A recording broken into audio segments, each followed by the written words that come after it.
थोड़ी ही देर में दिल्ली की राउज एवेन्यू कोर्ट में अदालत का निर्णय आ सकता है मनीष सिसोदिया की प्रवर्तन निदेशालय रिमांड को लेकर। इन्फोर्समेंट डायरेक्टरेट यानी प्रवर्तन निदेशालय ने 10 दिनों की रिमांड की मांग की है। प्रवर्तन निदेशालय का दावा यह है कि मनीष सिसोदिया उस षड्यंत्र में शामिल थे जिसमें दक्षिण की एक शराब कंपनी को गैर कानूनी लाभ पहुंचाने की कोशिश की गई। यह आरोप लगा है। दिल्ली की राउज एवेन्यू अदालत में सुनवाई अब से थोड़ी देर पहले खत्म हुई। 26 फरवरी को सीबीआई ने पहले मनीष सिसोदिया को गिरफ्तार किया था, फिर कल ईडी ने गिरफ्तार किया। सीबीआई वाले मामले में अब जो बेल का मामला है वो टाल दिया गया है और जो ये 21 मार्च को आएगा। 57 पन्नों की रिमांड कॉपी ईडी ने पेश की और सबूतों को नष्ट करने का भी आरोप लगाया। और ताजा जानकारी के लिए आपको सीधे ले चलते हैं मेरे सहयोगी संजय शर्मा हमारे साथ जुड़ रहे हैं। संजय, एक राजनीति अलग इस मुद्दे पर, क्योंकि आम आदमी पार्टी ये कह रही है कि चाहे ईडी हो चाहे सीबीआई हो, उनका सरकार बेजा इस्तेमाल कर रही है। दूसरी तरफ प्रवर्तन निदेशालय सबूतों के तौर पर, जैसे ये दावा है कि 14 मोबाइल फोन थे जिनको नष्ट किया गया, 12 को ढूंढना बाकी है, उस बारे में सबूत क्या क्या जुटा पाई है ईडी अब तक? ईडी ने अब तक ये कहा है कि उसके पास कई सारे सबूत हैं। सबसे बड़ा सबूत तो जो आरोपी हैं, जो अब न्यायिक हिरासत में हैं, उन सारे आरोपियों का, या फिर जो लोग जमानत पर छूट गए हैं उन सारे लोगों का, उन लोगों के बयान, मजिस्ट्रेट के आगे दिए गए बयान और जांच एजेंसी को दिए गए बयान, वो बयान अपने आप में सबूत हैं। इसके अलावा जो इलेक्ट्रॉनिक सबूत हैं, इन सारे लोगों के बीच जो सोशल मीडिया के प्लेटफॉर्म्स पर बातचीत हुई है वो सबूत हैं। इसके बाद पैसे का लेन देन, पैसा कहां से आया, कैसे आया, किसके पास से आया और फिर किसके पास गया, कैसे गया, किस तरह से गया, उन तमाम चीजों के सबूत हैं। इसके बावजूद आम आदमी पार्टी लगातार ये कह रही है कि कोई सबूत नहीं है, बिना सबूत के गिरफ्तार हुए। कई सारे मामलों में तो सबूत सिर्फ ये होती है, अगर कोई आरोपी दूसरे आरोपी के खिलाफ चीजें बताता है तो वो भी अपने आप में शुरुआती सबूत तो जरूर होता है, बस उसकी तस्दीक करनी पड़ती है।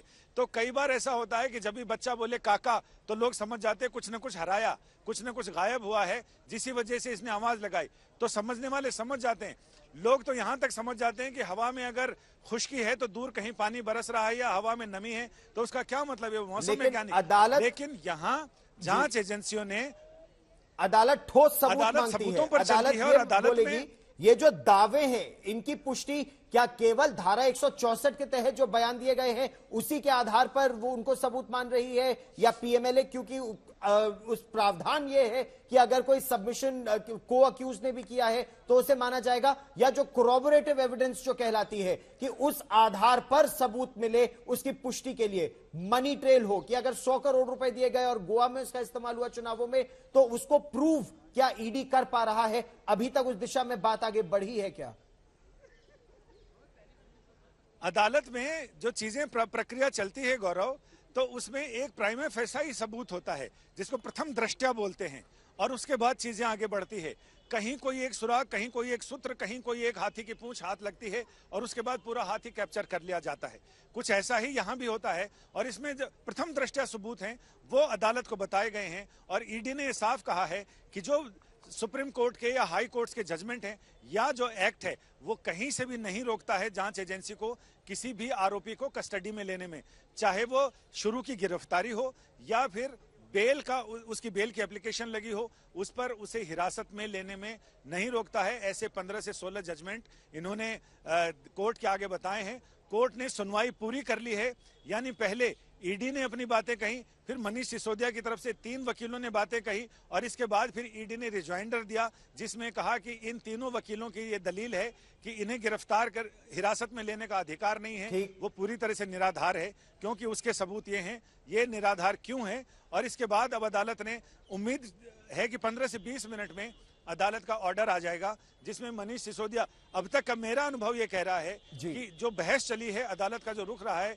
इसमें मनीष सिसोदिया ईडी की हिरासत में जाएंगे। विपक्ष तो यही आरोप लगा रहा है कि ये जो पूरी प्रक्रिया है वही एक तरह से सजा है, प्रोसेस इज द पनिशमेंट, क्योंकि कानून इस तरह का है कि अगर आरोप लगे, कोर्ट में गया, तो फिर ईडी की हिरासत तो दी जाएगी। और पंकज, यही बार बार आम आदमी पार्टी का कहना भी है, प्रोसेस इज द पनिशमेंट। सारी कार्रवाई चाहे ईडी की हो या सीबीआई की हो, केवल विपक्ष के नेताओं के खिलाफ है, लेकिन जो सबूत सीबीआई या ईडी पेश कर रहे हैं कोर्ट पर, उस पर आम आदमी पार्टी का क्या कहना है?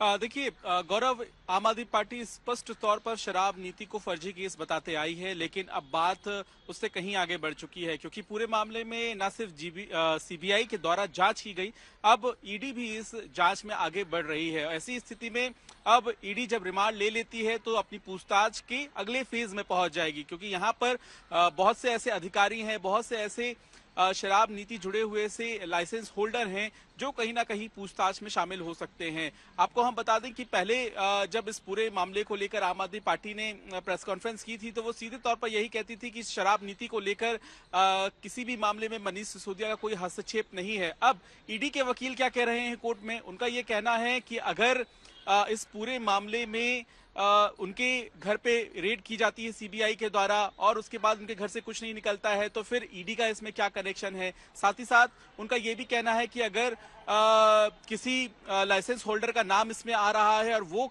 नाम ले रहा है मनीष सिसोदिया, तो इससे मनीष सिसोदिया का कनेक्शन कैसे हो गया, नाम तो कोई भी ले सकता है। तो कहीं ना कहीं तमाम जो तर्क ईडी की तरफ से दिए जा रहे हैं उसका एक एक करके जवाब भी मनीष सिसोदिया के वकील की तरफ से दिया जा रहा है। हालांकि इंतजार दोनों तरफ है, एक तरफ कोर्ट में भी चल रहा है जो मनीष सिसोदिया के वकील कर रहे हैं गौरव, और दूसरी तरफ आम आदमी पार्टी दफ्तर में भी जो पार्टी के तमाम नेता पहुंचे हुए हैं वो भी इंतजार कर रहे हैं कि कोर्ट किस तरह का आदेश देता है। लेकिन ये जो स्पेसिफिक केस हमने मनीष केस में देखा है गौरव कि अभी तक वो जेल के भीतर ही उन्हें राहत नहीं मिली है, वही मनीष सिसोदिया के लिए इंतजार लंबा हो सकता है। जेट स्पीड से लाइसेंस दिए गए, इस पर आम आदमी पार्टी का क्या कहना है? क्योंकि प्रवर्तन निदेशालय ने बहुत साफ तौर पर एक टाइमलाइन एस्टैब्लिश करने की कोशिश की है, एक समय रेखा उन्होंने बताई है कि साउथ ग्रुप को जिस तरह से उनको ड्राफ्ट पॉलिसी दी गई, जो सेक्रेटरी हैं एक्साइज के, उनको उसी समय इसके बारे में पता चला कि मुनाफा 5% से 12% कर दिया है।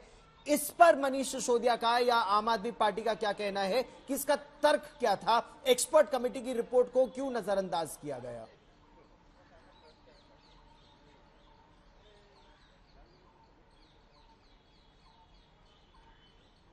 संजय, इस पर क्या हमको प्रतिक्रिया मिल पा रही है आम आदमी पार्टी की? क्योंकि यह बहुत स्पष्ट आरोप है प्रवर्तन निदेशालय के। प्रवर्तन निदेशालय के इस आरोप पर आम आदमी पार्टी का यही कहना है कि ये मनी ट्रेल को लेकर ईडी अभी तक कोई सबूत ऐसे पेश नहीं कर पाई है जिससे पता चले, लेकिन ईडी ने मनीष सिसोदिया के तीनों वकीलों के तर्कों को ध्वस्त करते हुए सिर्फ ये कहा है कि हमारे पास बहुत सारे ऐसे सबूत हैं जो हम समय आने पर अदालत के सामने पेश करेंगे, लेकिन उसकी पुष्टि जरूरी है। कच्चा खाने से अच्छा है कि पका कर खाना, और पका कर खाने में मनीष सिसोदिया का इस्तेमाल वो ईंधन की तरह करने वाले हैं, क्योंकि जो सबूत उनके पास पहले से सुराग और सबूत हैं उसकी पुष्टि या उसको नकारेंगे मनीष सिसोदिया ही। उन्हीं के ऊपर ये दारोमदार है कि वो उन पुराने अन्य आरोपियों की बातों को या तो सकार लें या नकार दें। तो ऐसे में मनीष सिसोदिया के ऊपर है, और उसके लिए ये सकारने और नकारने की प्रक्रिया से गुजरने के लिए जरूरी है कि मनीष सिसोदिया को हिरासत में लिया जाए। और मनीष सिसोदिया के वकीलों ने यह भी कहा है कि अगर गोवा में चुनाव में पैसे खर्च हुए हैं जैसा कि ईडी कह रही है, तो इससे मनीष सिसोदिया का सीधा संबंध कैसा है?